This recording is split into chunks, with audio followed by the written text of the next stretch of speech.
When a black maid named Zuri refused to bow to a cruel Korean fiancé in a powerful Mafia household, one slap changed everything. The sound echoed through the marble halls like a gunshot, and in that moment, as Zuri's head snapped to the side, she made a choice that would burn down everything. She didn't lower her eyes. She didn't apologize. Instead, she straightened her spine, looked Chin-sun dead in the face, and said in perfect Korean, "Touch me again, and see what happens." The room went silent. The kind of silence that precedes earthquakes. Zuri Azizi had arrived in Seoul 6 months ago with a suitcase full of hope and a bank account full of nothing. She'd left Nairobi with her mother's blessing and her father's worry, chasing the kind of opportunity that didn't exist back home. The agency promised her good pay, room and board, a chance to save money and maybe, just maybe, build something. What they didn't tell her was that the Park family mansion wasn't a home. It was a kingdom ruled by fear, and she was entering as the lowest subject. The mansion sat in Hanam-dong, all glass and steel and old money, the kind of wealth that didn't need to announce itself. Park Juntae ran an empire from behind those walls, operations that existed in the shadows where legitimate business bled into something darker. Arms deals disguised as import-export. Money laundering through construction companies. Protection rackets that controlled entire districts. He was 32, cold as January wind, and handsome in the way that made people nervous. Sharp jawline, sharper instincts, and a reputation for making problems disappear permanently. His fiancée, Chin-sun, was the daughter of the Kim family, another crime syndicate masquerading as old money. Beautiful and cruel in equal measure, raised to believe that cruelty was just another word for strength. Their marriage would unite two of Seoul's most powerful underground families, creating a network that would control everything from Gangnam to Itaewon. Zuri had learned to make herself invisible in that house. She cleaned rooms that cost more to furnish than her entire childhood home. She served tea to people who discussed murders and extortion like they were discussing the weather. She endured Chin-sun's casual cruelties, the way she'd drop things just to watch Zuri pick them up, the way she'd switch to rapid Korean when giving instructions just to watch Zuri struggle. For 6 months, Zuri swallowed her pride because she needed this job, because her family needed her remittances, and because survival sometimes requires you to bow. But everyone has a breaking point, and Zuri found hers on a Tuesday afternoon in late spring. She'd been arranging flowers in the main hall, white orchids that cost more than her monthly salary, when Chin-sun swept in with 3 of her friends. They were laughing about something, that particular pitch of laughter that signals someone is about to become a punchline. Zuri felt it coming the way you feel rain before it falls. "The help is very decorative today," Chin-sun said in Korean, looking directly at Zuri. "Very exotic. Like the flowers." Her friends giggled, and Zuri kept her face neutral, kept arranging the orchids, refusing to give them the reaction they wanted. That's when Chin-sun knocked the vase over. Not accidentally. Deliberately. Water and flowers cascaded across the marble floor, glass shattering, and Chin-sun's voice turned to ice. "Clean it up. And bow when I enter a room. Do you not have manners where you come from?"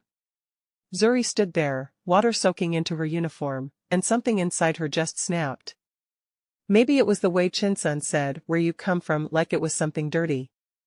Maybe it was the accumulated weight of 6 months of swallowed insults. Maybe it was just that she was tired of being treated like she was less than a human. "No," Zuri said quietly. The word hung in the air like smoke. Chin-sun's face went through several expressions: confusion, disbelief, finally landing on rage. She crossed the distance between them in 3 steps and slapped Zuri across the face, hard enough to make her ears ring. And that's when Zuri said the words that changed everything. That's when she refused to bow, refused to break, and refused to accept that her dignity was negotiable. Chin-sun raised her hand again, and Zuri caught her wrist mid-air, holding it with a grip that made Chin-sun's eyes go wide with shock. "I said, touch me again and see what happens." Park Juntae had been passing through the hallway when he heard the commotion. He'd seen many things in his 32 years, violence and betrayal and every shade of human ugliness, but he'd never seen anyone stand up to Chin-sun. Not like this. Not with this particular brand of fearless fury. He stopped in the doorway, watching as his fiancée tried to yank her wrist free and couldn't, watching as this woman, this maid whose name he didn't even know, held her ground like she was planted in concrete. Something shifted in his chest. Something he didn't have a name for. What is happening here? His voice cut through the tension like a blade, and everyone froze. Chin-sun immediately transformed, tears springing to her eyes, her voice taking on a trembling quality that Juntae had heard 1,000 times before. She attacked me. This woman attacked me for no reason. Chin-sun pointed at Zuri with her free hand, and Zuri finally let go of her wrist, but she didn't lower her eyes. She looked directly at Juntae, and he felt the impact of that gaze like a physical thing. Is this true? Juntae asked, and his voice was neutral, giving nothing away. He was looking at Zuri, really looking at her for the first time. She was tall, taller than Chin-sun even without heels, with skin that caught the afternoon light and eyes that held no apology whatsoever. No, Zuri said, and her voice was steady. She slapped me because I wouldn't bow. I defended myself. That's all. Chin-sun gasped. She's lying. You can't believe her over me. But there was something desperate in her voice now, and Juntae heard it. He'd built an empire on reading people, on knowing when someone was lying, and right now, looking between his fiancée's performed outrage and this stranger's quiet defiance, he knew exactly what had happened. He should have sided with Chin-sun. That's what politics demanded, what their families expected, what his position required. But Juntae had spent his entire life doing what was expected, had bartered away every personal desire for the sake of duty, and he was suddenly, violently tired of it. Chin-sun, go upstairs, he said quietly. What? But she. Go upstairs. His voice didn't rise, but something in it made Chin-sun take a step back. She looked between him and Zuri, her face twisting with an emotion Juntae couldn't quite read, then turned and stalked away, her friends scurrying after her like frightened birds. The silence that followed was thick enough to choke on. Zuri stood there, waiting for the axe to fall, waiting to be fired or worse, and Juntae just looked at her. Really looked at her. What's your name? He asked. Zuri. Zuri Azizi. How long have you worked here, Zuri Azizi? 6 months. And in those 6 months, has my fiancé treated you well? He already knew the answer, had probably always known if he was honest with himself. He'd seen the way Chin-sun treated the staff, and had filed it away as unpleasant but not his concern. Looking at Zuri now, at the mark Chin-sun's hand had left on her cheek, he felt something uncomfortably close to shame. Zuri hesitated, and he could see her calculating, weighing honesty against survival. She treats me the way she thinks people like me should be treated, she finally said, and the diplomacy of it, the careful construction of that sentence, told him everything. Come with me, he said, turning toward his office. He heard her sharp intake of breath, the moment of fear, and he paused. I'm not going to hurt you. I just want to talk. He didn't wait to see if she followed, just walked down the hallway to his private office, the room where he conducted the business that kept the Park Empire running.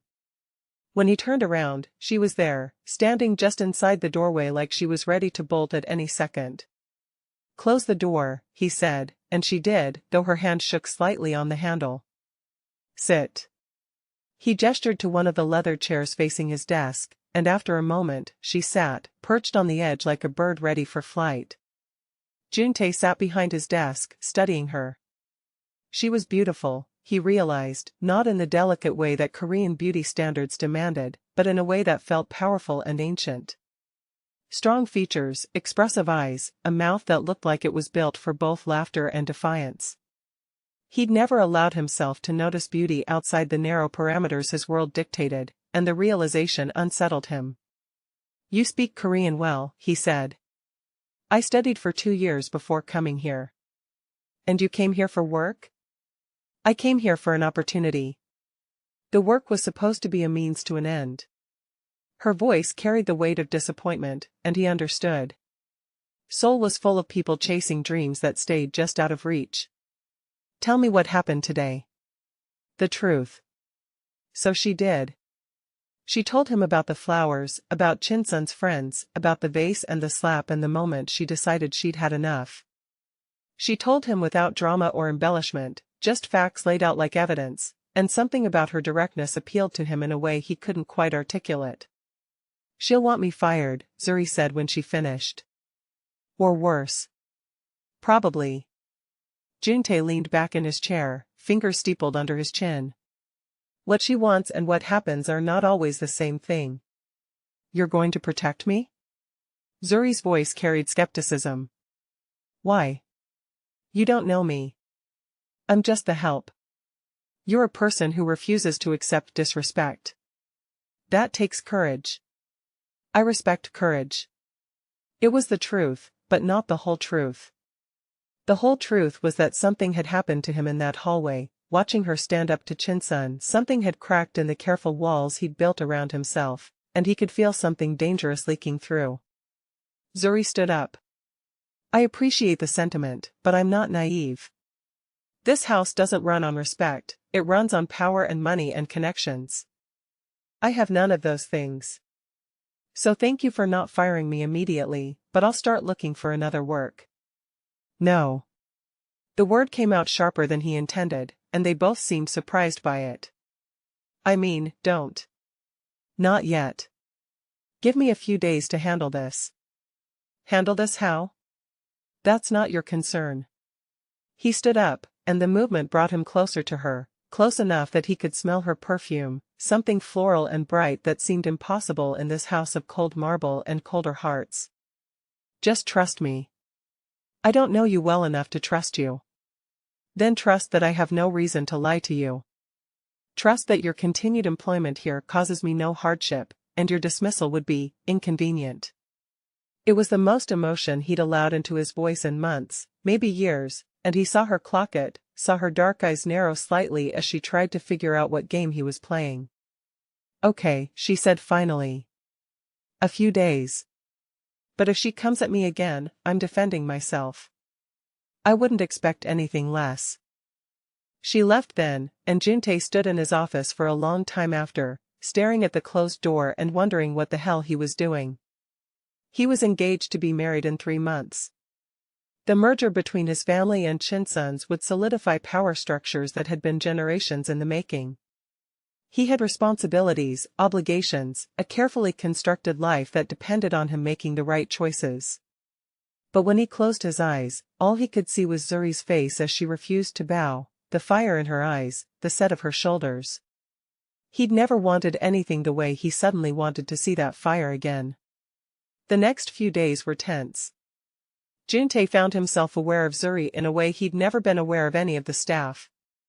He knew her schedule, knew that she did the morning rooms on the 2nd floor, knew that she took her lunch at 1:30 in the small staff kitchen, knew that she sometimes hummed while she worked, songs in a language he didn't recognize.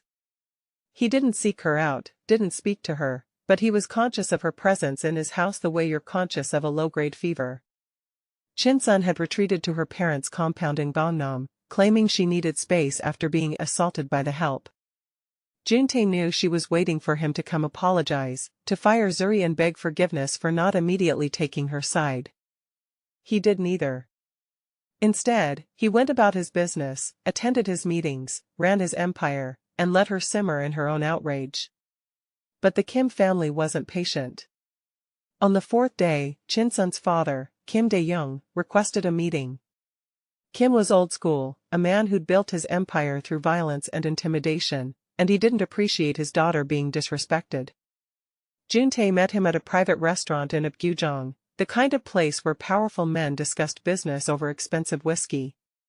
Your fiancé is upset, Kim said without preamble, swirling his glass. She says you chose some African maid over her. I chose facts over performance, Juntae replied calmly. Chinsun assaulted an employee. The employee defended herself. That's all that happened. That's all?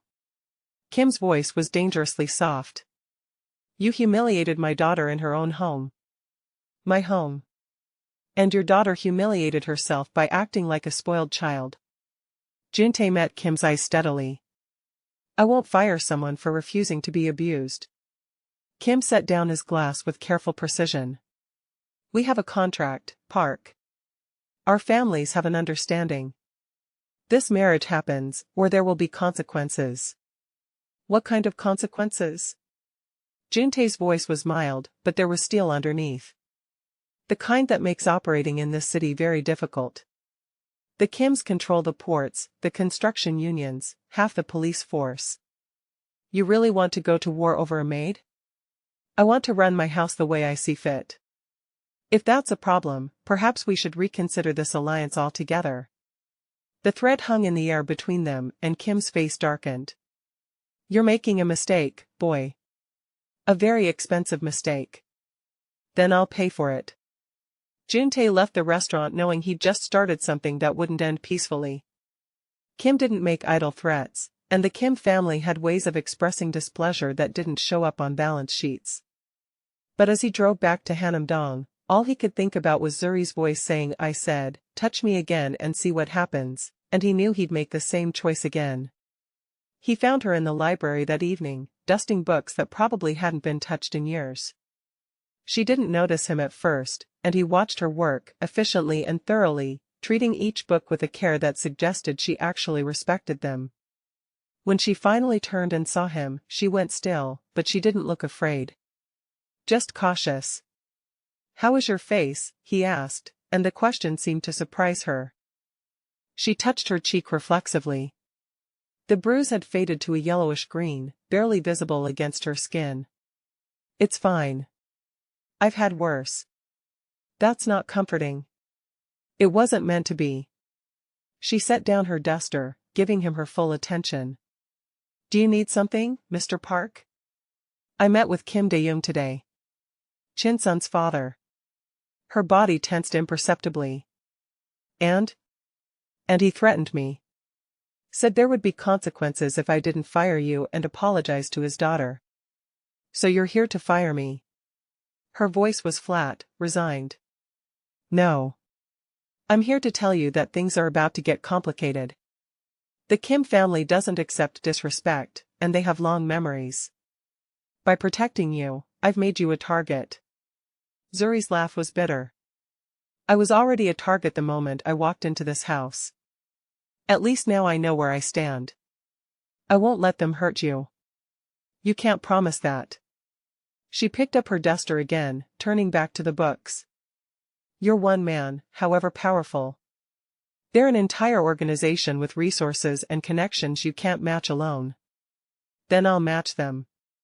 He stepped closer, close enough that she had to look at him. I'm not letting Kim or Chin-sun or anyone else dictate how I run my life anymore. Why? She searched his face. Why does this matter so much to you? I'm nobody, Mr. Park. Just a woman who refused to bow. That's not worth starting a war over. Maybe that's exactly what makes it worth it. He reached up slowly, giving her time to move away, and touched the fading bruise on her cheek. Her skin was warm under his fingers, and he felt her sharp intake of breath. Maybe I'm tired of living in a world where people like you have to bow to people like them. People like me, she repeated softly. You mean black? Foreign? Poor? I mean brave. Honest. Unwilling to compromise your dignity for comfort. His thumb traced the line of her cheekbone. I've spent my entire life surrounded by people who would sell their souls for the right price. You wouldn't even bow for a paycheck. That's just stubbornness, not nobility. It's both. He was standing too close now, close enough to count her eyelashes, close enough to see the pulse jumping in her throat. And it's the most attractive thing I've ever seen. Mr. Park. Juntae. Please. This is dangerous, she whispered, but she didn't step back. Whatever this is, it's dangerous for both of us. I know. Your engagement, your business, your reputation. Doesn't matter as much as I thought they did. He let his hand fall away from her face, but he didn't move back. Tell me you don't feel this too. Tell me I'm imagining this thing between us, and I'll walk away. The silence stretched between them, taut as a wire. Zuri's eyes were wide, dark, swimming with something that looked like fear and want in equal measure. I can't tell you that, she finally whispered. Then we're both in trouble. He kissed her then, or maybe she kissed him, later, neither of them would be sure who moved first. But suddenly his hands were in her hair and hers were fisted in his shirt, and they were pressed together like they were trying to occupy the same space. She tasted like mint and danger, and when she made a small sound against his mouth, he felt it all the way to his bones. They broke apart breathing hard, foreheads pressed together, and reality came crashing back. This is insane, Zuri said, but her hands were still gripping his shirt. You're engaged. I work for you. There are about 1,000 reasons this can't happen. Name one that matters more than this. He kissed her again, slower this time, deliberate, and felt her melt against him. Your family will never accept me. They'll learn to kiss. The Kims will retaliate. Let them try. Kiss. I could lose my visa, my job, everything. I'll make sure you don't. He pulled back enough to look at her. Zuri, I know this is fast. I know it's complicated and messy and probably the worst decision either of us could make. But I also know I haven't felt this alive in years, and the thought of going back to my carefully constructed life without you in it feels like death. We barely know each other. Then let's change that. Let me know you. Let me learn who you are underneath all your walls, and let me show you who I am when I'm not performing for everyone else. She searched his face, looking for lies or manipulation, but all she found was raw honesty. If we do this, she said slowly, if we really do this, it has to be real. Not some forbidden fling you hide in the shadows. I won't be your secret. I don't want you to be. I'm serious, Juntae. I've spent 6 months making myself invisible in this house. If I'm going to risk everything for you, I need to know you're willing to risk everything for me too. I am. He said it without hesitation, and meant it. I'll end my engagement.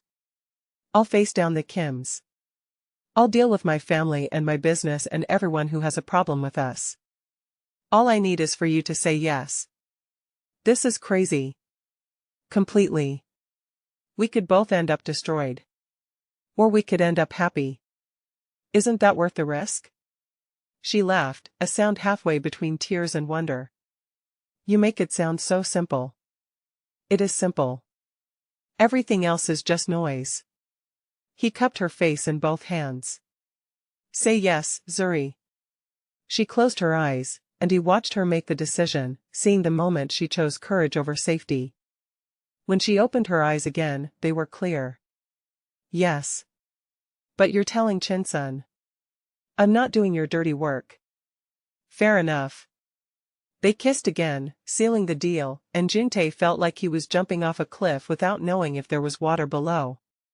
But with Zuri in his arms, tasting like hope and revolution, he thought maybe drowning wouldn't be so bad. The next morning, Juntae called Chin-sun and requested she meet him at the house. She arrived in a whirlwind of designer clothes and cold fury, clearly expecting him to apologize. Instead, he led her to his office and closed the door. I'm calling off the engagement, he said without preamble. The color drained from her face. What? The wedding is cancelled. I'll handle the financial implications with your father, but we're done. Because of her. It wasn't a question. Because of that African bitch who assaulted me. Watch your mouth. His voice was ice. And she didn't assault you. You assaulted her, and she defended herself. Something you've never had to do because daddy's money always protected you from consequences. Chin-sun's face twisted with rage. You're destroying everything, our family's alliance, business deals worth millions, your own reputation, for a maid? Are you insane? Possibly. But I'm done pretending I'm willing to marry you. I'm done with this whole charade. My father will destroy you for this. He can try. She stood there shaking, and for a moment, he almost felt sorry for her. Almost. You'll regret this, she said quietly, and there was something in her voice that sounded like a promise. Both of you will regret this. She left in a storm of threats and tears, and Juntae stood in his office knowing he'd just started a war. The Kims wouldn't take this insult lying down. There would be retaliation, both business and personal, and it would get ugly before it got better. But when Zuri found him later, when she looked at him with eyes that held both fear and gratitude, when she whispered, "Thank you for choosing me," he knew he'd made the right call. That night, she came to his room. She knocked softly, and when he opened the door, she was standing there in a simple nightgown, looking nervous and determined in equal measure. "I thought we should talk," she said. About? About what happens now. About us." He stepped aside, letting her in, and closed the door behind her. His bedroom was sparse despite its size, decorated with the kind of cold elegance that suggested no one really lived there. She looked around, taking it all in, then turned to face him. "This doesn't feel like you," she said. "That's because it's not. This whole house, my whole life up until now, none of it has really been me. Just what everyone expected me to be." "And who are you? The real you?" He considered the question. "I don't know anymore. I think I forgot somewhere along the way. But when I'm with you, I feel like I might remember." She moved closer, her bare feet silent on the expensive carpet. "I'm scared," she admitted. "Of what's coming. Of the Kims and your family and everyone who's going to try to tear us apart." "Me too. But I want this. I want you. And that scares me most of all because wanting things has never ended well for me." He reached for her, pulling her close. "Then maybe it's time that changes." He kissed her softly at first, then deeper as she responded, her arms winding around his neck. They moved to the bed, a tangle of limbs and whispered words, and when he touched her, really touched her, she made sounds that drove him crazy. "Are you sure?" he asked, even as his hands mapped the curves of her body through the thin nightgown. "Stop being noble and kiss me," she demanded, and he laughed against her mouth. They made love slowly, learning each other's bodies with careful attention. He traced the smooth expanse of her skin, marveling at how she seemed to glow in the dim light. She explored the scars on his back, remnants of his father's discipline, with gentle fingers that made him shiver. When he finally slid inside her, they both gasped at the connection, the feeling of finally being complete. "Look at me," he whispered, and when she did, her eyes dark and bottomless, he felt something in his chest crack wide open. This wasn't just physical. This was everything. They moved together, finding a rhythm that felt ancient and new at once, and when she came apart in his arms, crying out his name, he followed her over the edge into something that felt like free fall and flight at the same time.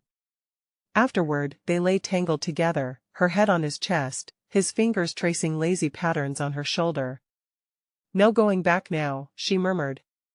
"Never wanted to anyway." But reality came crashing back the next morning when Juntae's head of security knocked on his door at 5 a.m. "We have a problem, sir." The problem was a fire at one of Juntae's legitimate businesses, a nightclub in Itaewon that generated significant revenue. The fire department said it was arson. The police said they had no leads. But Juntae knew exactly who was responsible. The Kims were sending a message. Over the next few weeks, the attacks escalated. Shipments went missing. Business partners suddenly backed out of deals. 3 of Juntae's mid-level operators were arrested on charges that shouldn't have stuck.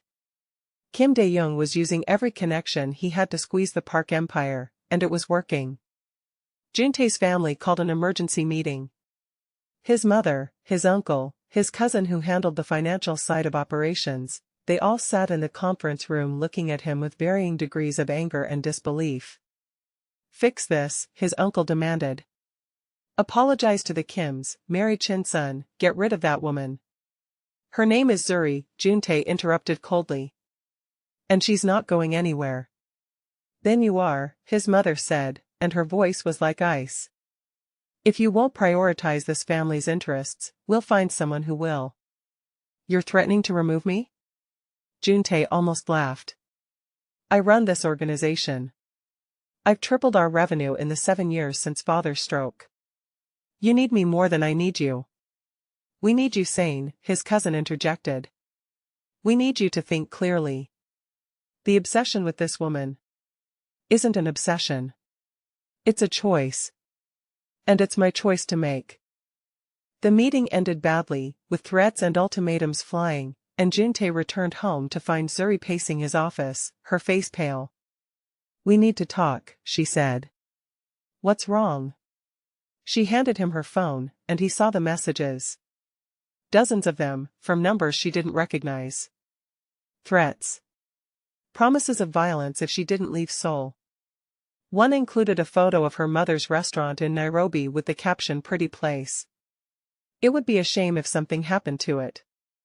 Rage, white-hot and consuming, flooded through him. They're threatening your family? Juntae, maybe we should. No. His voice was flat, final. We're not backing down. I'm ending this. How? They're everywhere. They have more power, more connections. But they're sloppy. Kim runs his organization like it's still 1985. All muscle, no finesse. He's leaving tracks everywhere, and I've been documenting them. Over the next week, Juntae worked with contacts in the prosecutor's office, people who owed him favors, people who'd been waiting for a chance to bring down the Kim family. He provided evidence of illegal operations, money laundering, connections to unsolved murders. It was a calculated risk. Bringing down the Kims might destabilize the entire underground economy. But he was past caring about stability. The raid happened on a Wednesday. Police descended on Kim properties across Seoul, arresting over 40 people including Kim Dae-young himself. The charges were extensive: racketeering, murder, corruption. The kind of charges that came with life sentences. Chin-sun called him that night, her voice shaking. You did this. You destroyed my family. Your father destroyed his own family when he threatened mine. These are just consequences. She's not your family. Chin-sun screamed. She's nobody. And you threw away everything for her. She's everything. And I'd do it again. Chin-sun's voice dropped to a whisper. This isn't over, Juntae. You think you've won, but you've just made enemies you can't imagine. My father has friends, people who will come for you when you least expect it. And when they do, I hope she's worth what you'll lose. The line went dead. If you're invested in this story, hit that subscribe button now because what happens next will shake everything, and you won't want to miss a single moment of this journey. The threat hung over them like a storm cloud, but life went on. Juntae restructured his business, cutting ties with the more overtly criminal operations and focusing on legitimate enterprises. It cost him money and influence, but he slept better at night. Zuri moved fully into the main house, no longer as staff but as his partner. She was brilliant, it turned out, with an instinct for business that rivaled his own. She started helping him navigate deals, offering perspectives he'd never considered. His remaining associates were skeptical at first, but her competence won them over. His mother took longer to convince. She showed up at the house 3 months after the Kim arrests, her face carved from granite. I came to meet her, she said simply. The lunch was tense, filled with loaded silences and careful small talk. But when Zuri answered his mother's questions with thoughtful intelligence, when she refused to be intimidated by the weight of Park family expectations, something in his mother's expression shifted. You're not what I expected, his mother said as she was leaving. Neither was your son, Zuri replied, and his mother almost smiled. Take care of him. He's more fragile than he pretends. I know. So am I. His mother nodded and left, and while it wasn't acceptance, it was a start. But Chin-sun's warning proved prophetic. 6 months after the Kim arrests, someone tried to kill Juntae. He was leaving a business dinner in Gangnam when 2 men with guns appeared. His security team responded, there was shooting, and when the smoke cleared, one attacker was dead and the other was in custody. The captured man refused to talk, but Juntae knew who'd sent him. Kim Dae-young might be in prison, but the Kim organization still had reach. This is my fault, Zuri said that night, pacing their bedroom. If you'd just married Chin-sun, none of this would have happened. If I'd married Chin-sun, I'd be dead inside. This way, at least I'm alive enough to be scared. That's not funny. It's a little funny. He caught her hand, pulling her to him. Zuri, I knew what I was risking when I chose you. I'd make the same choice again. Even if it kills you? Even then. Because living without you isn't really living. She kissed him fiercely, desperately, and they made love with an urgency born of fear and defiance. Afterward, as she lay in his arms, she whispered, I can't lose you. You won't. But fate, it seemed, had other ideas. The second attempt came a month later, more sophisticated than the first. A bomb planted in Juntae's car, set to detonate when he started the ignition. His head of security found it during a routine sweep, and they narrowly avoided disaster. We need to leave Seoul, Zuri insisted. Take what we have and start over somewhere else. Running won't solve this. The Kims have international reach. We'd never be safe. So what do we do? Just wait here for them to eventually succeed? Juntae pulled her close, his jaw tight with determination. No. We go on the offensive. Over the next 2 weeks, Juntae did something he'd sworn he'd never do. He reached out to the Choi family, the Kims' oldest rivals. The Chois had been trying to expand into Kim territory for years, held back only by the delicate balance of power.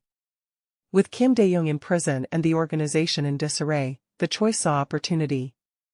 Help me end this, Juntae told Choi Min-woo over drinks in a private room in Myeongdong.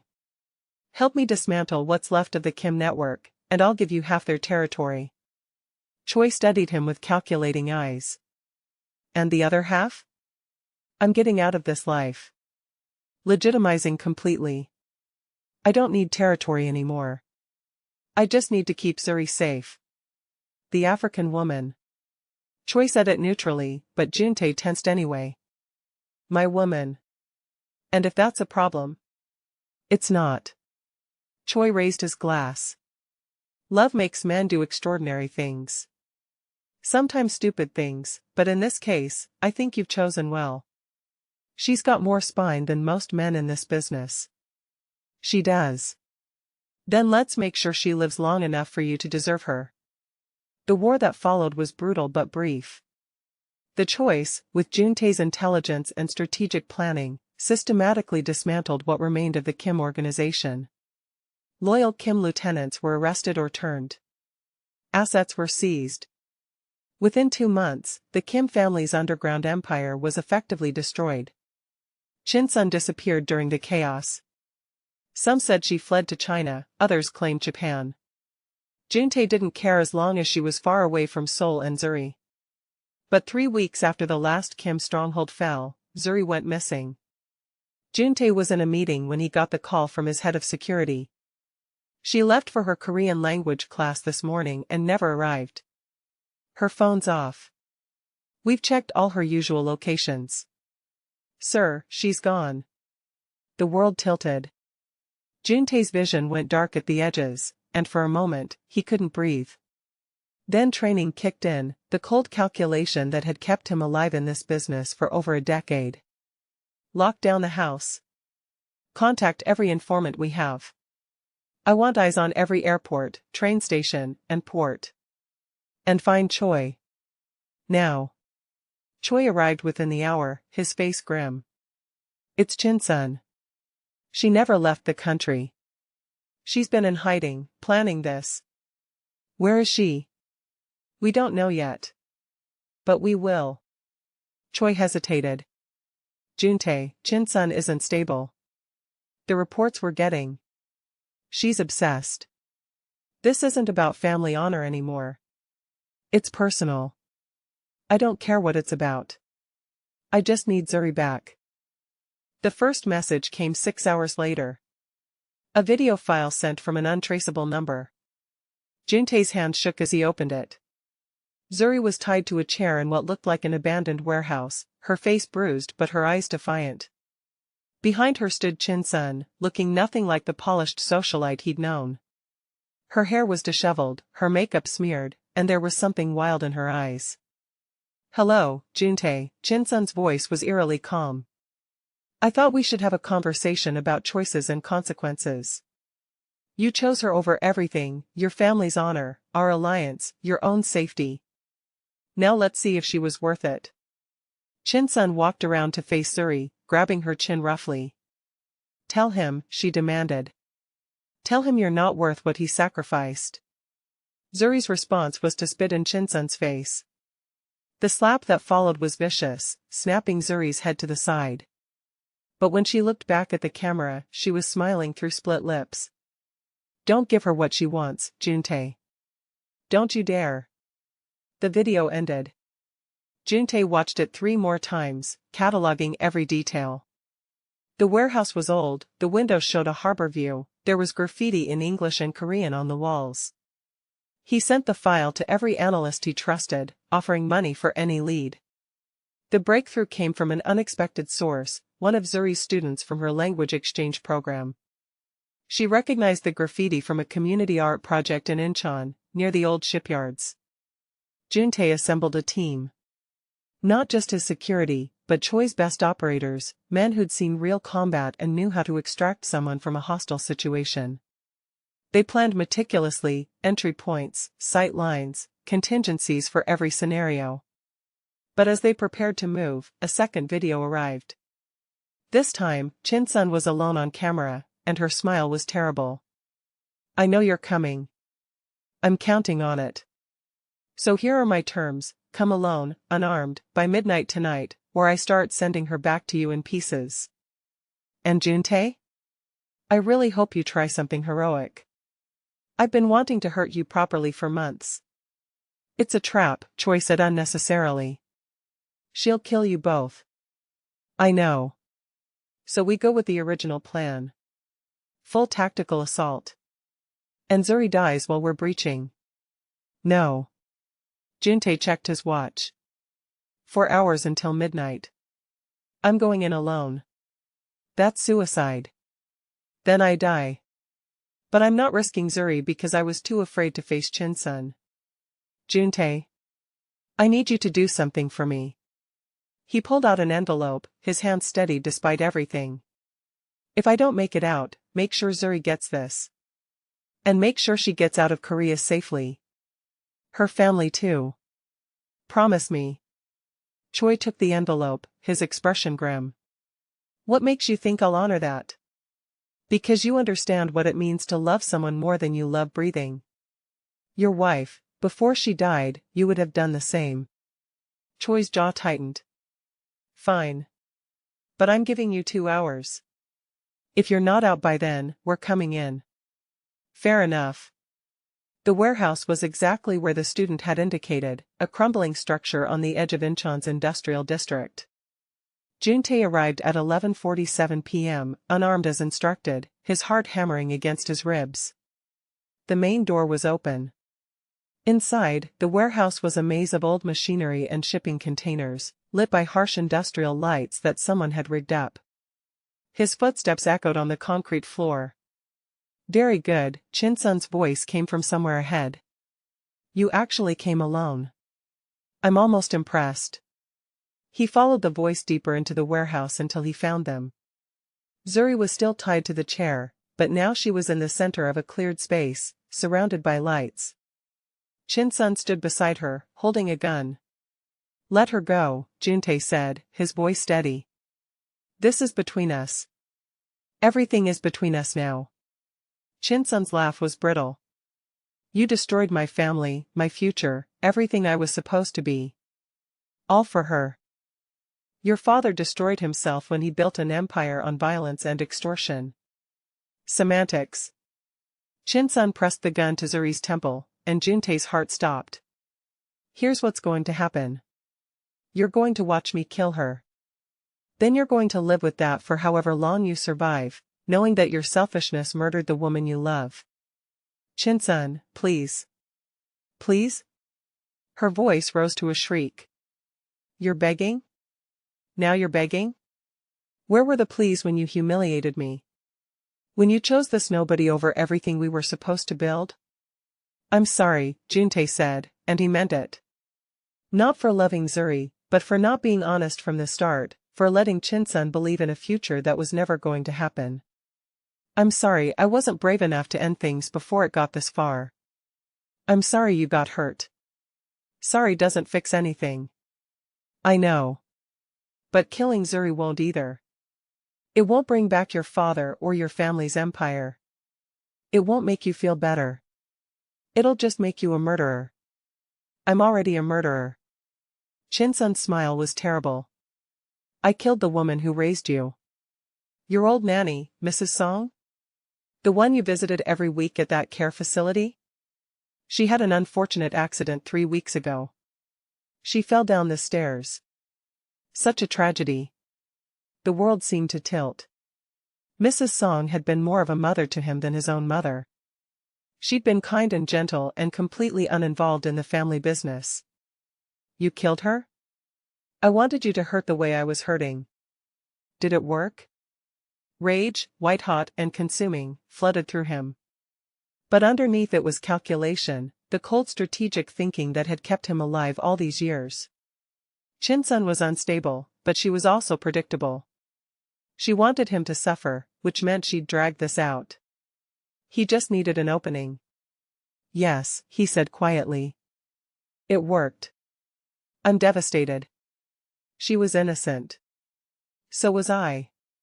Chinsun's voice cracked. I didn't ask to be born into this life. I didn't ask to be bartered like property in a business deal. I just wanted someone to choose me for once. To see me as more than a means to an end. Then you should understand why I couldn't marry you. Because you deserved someone who actually wanted you, not someone going through the motions. Don't you dare try to make this noble. I'm not. I'm just telling you the truth. You deserved better than me. You still do. Something flickered in Chinsun's eyes, something that might have been doubt or pain. The gun wavered slightly, moving away from Zuri's temple. That's when Zuri moved.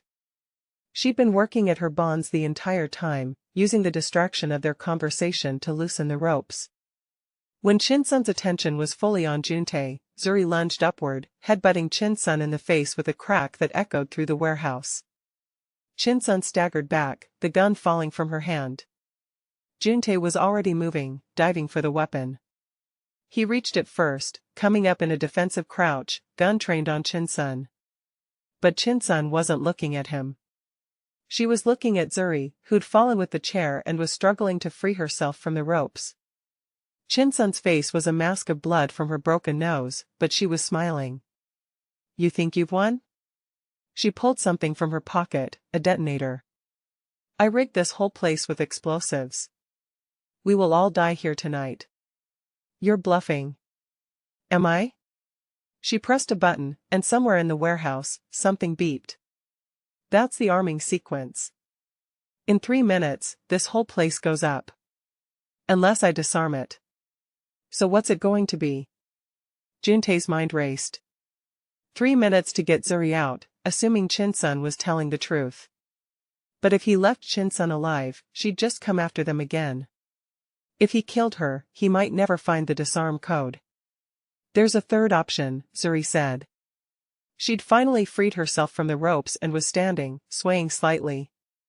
You let us go, give us the disarm code, and disappear. Start over somewhere far from here. Why would I do that? Because you're not really a killer, Chinsun. You're just hurt and angry and lashing out. But Mrs. Song's death is going to haunt you. Adding us to that list? It won't make the pain stop. You don't know me. I know what it's like to be treated as less than human. To have your choices taken away. To be used by people who should have protected you. Zuri took a step closer. Your father used you as a bargaining chip. Juntae used you as a convenience. But you're more than what they made you. You can choose something different. Chinsun's hand was shaking on the detonator. It's too late.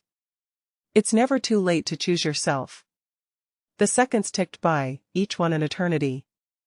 Juntae kept the gun trained on Chinsun, but he didn't fire.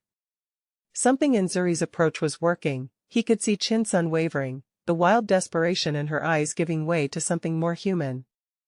If I let you go, Chin-sun finally said, what happens to me?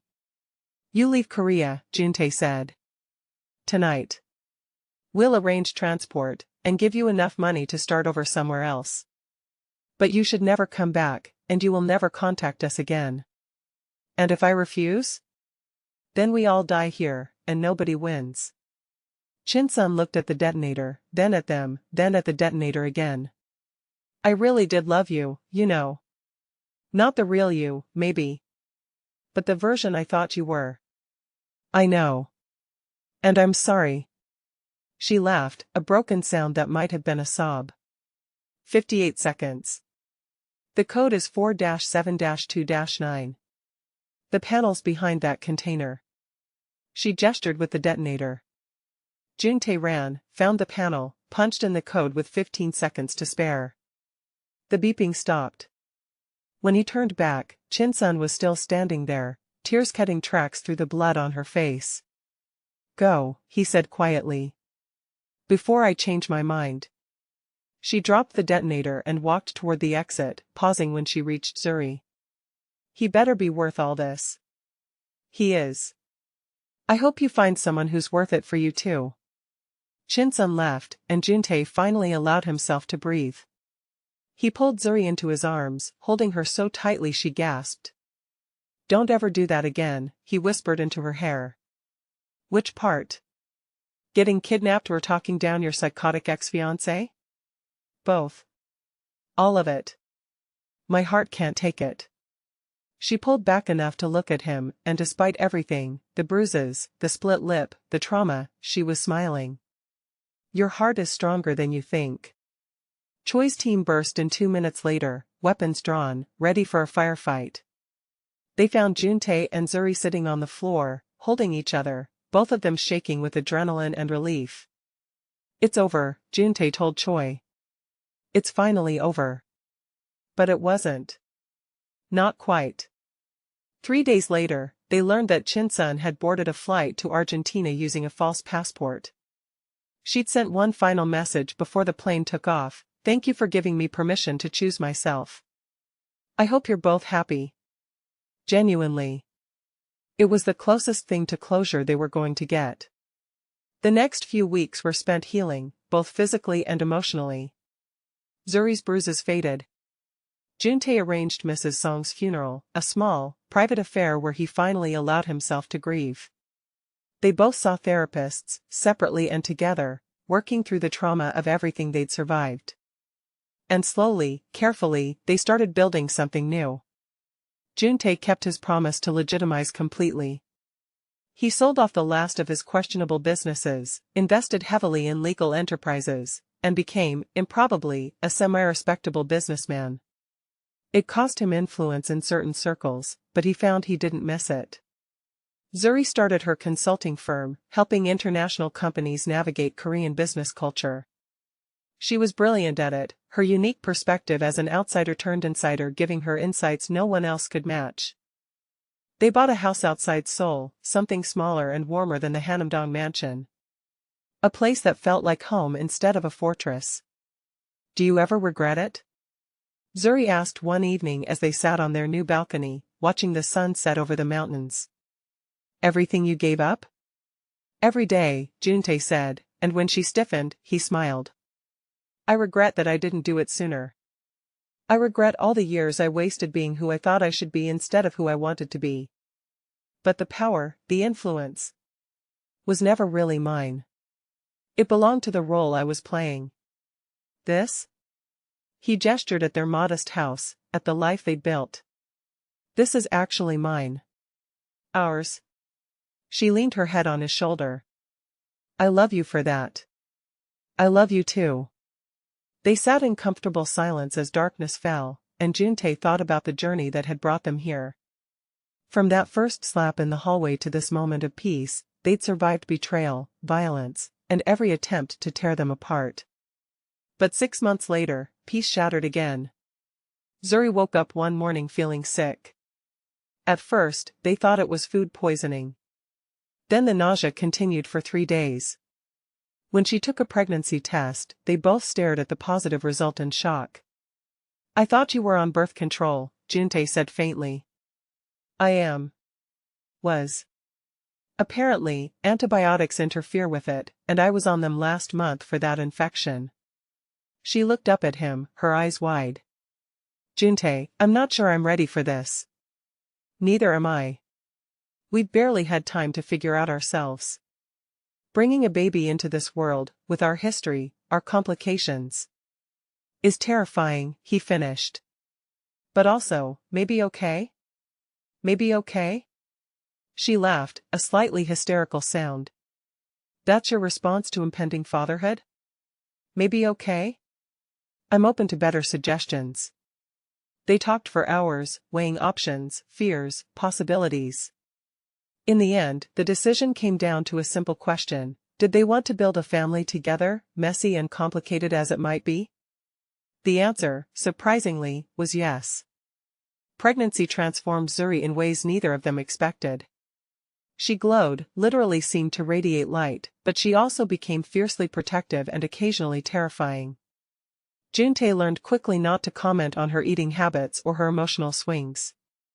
His mother, to everyone's surprise, was thrilled.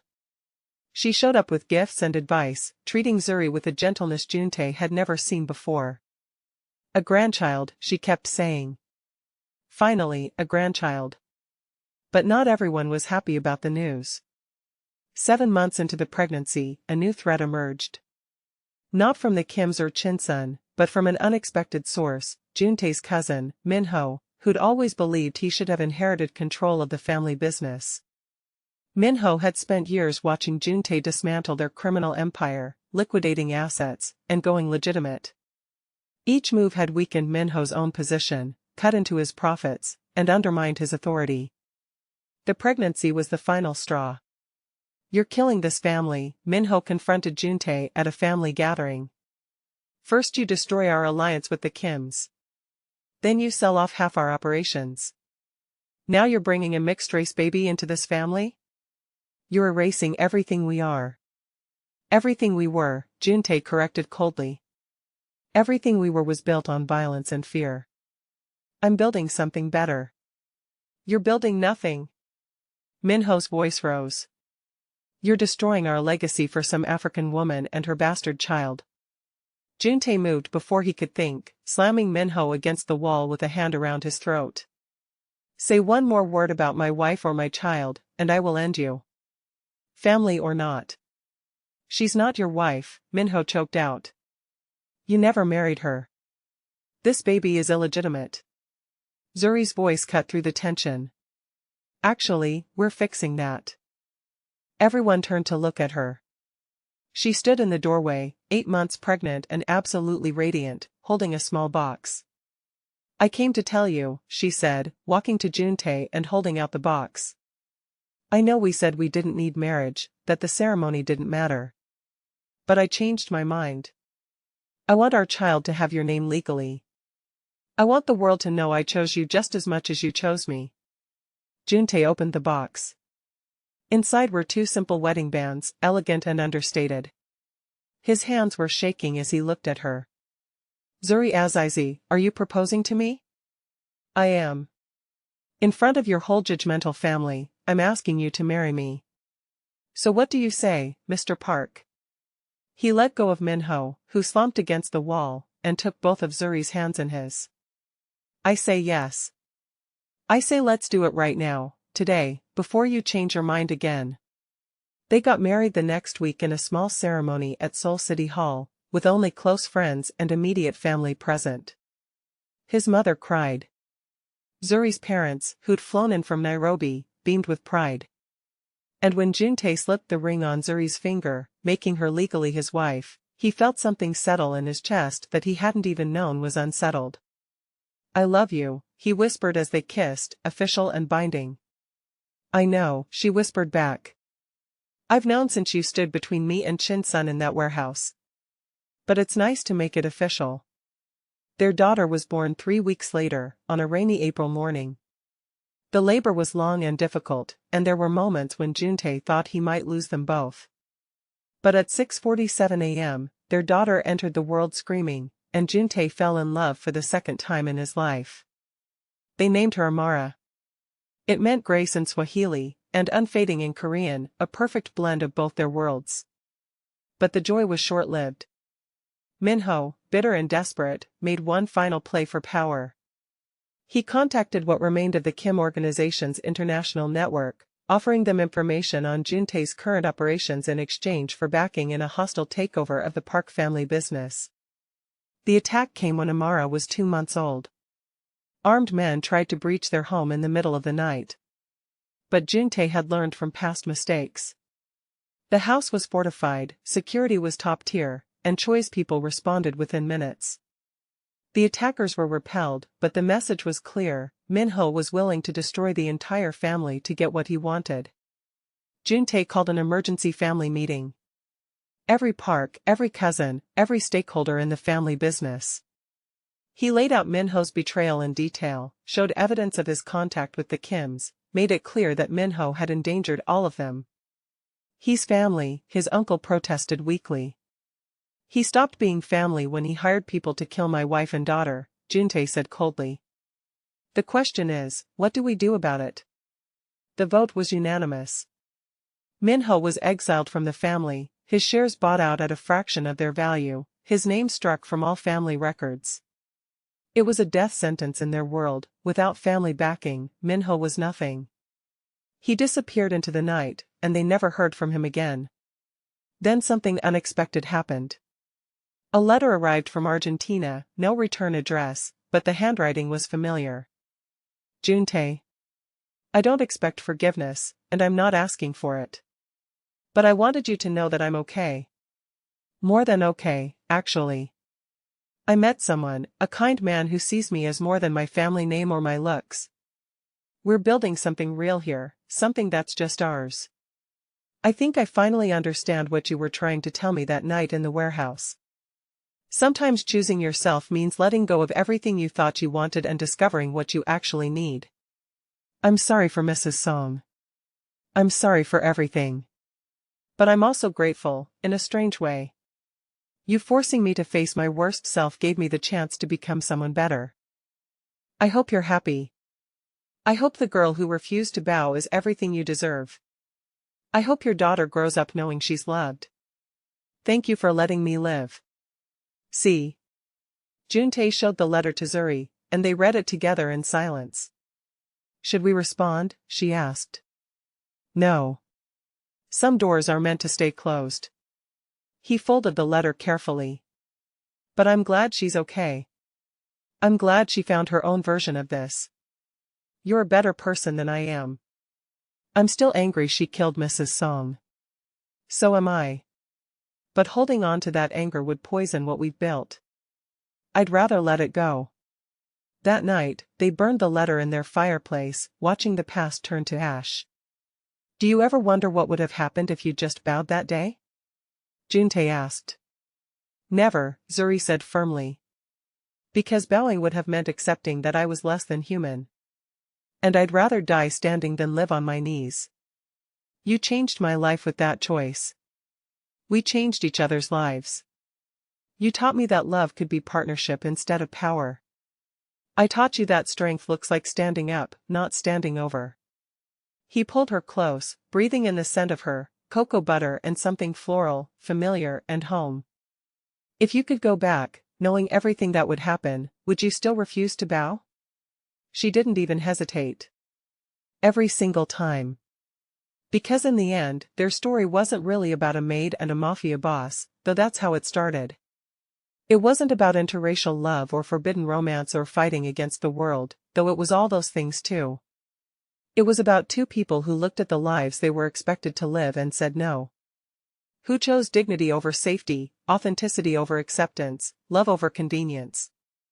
Who fought for each other when it would have been easier to walk away. Who built something real in a world of performance and pretense. It was about courage, the courage to stand up, to speak truth, to love boldly even when the world tries to make you small. The courage to refuse to bow. And sometimes, that's the most revolutionary thing you can do. If this story moved you, if it made you believe that love can survive anything when two people choose each other every day, hit that subscribe button right now. Share this with someone who needs to hear that their love story matters, no matter what it looks like. Drop a comment telling us about your own moment of courage, your own refusal to bow. Because these stories matter. Representation matters. And your willingness to stand up for love, for dignity, for the right to exist fully and authentically, that matters more than you know.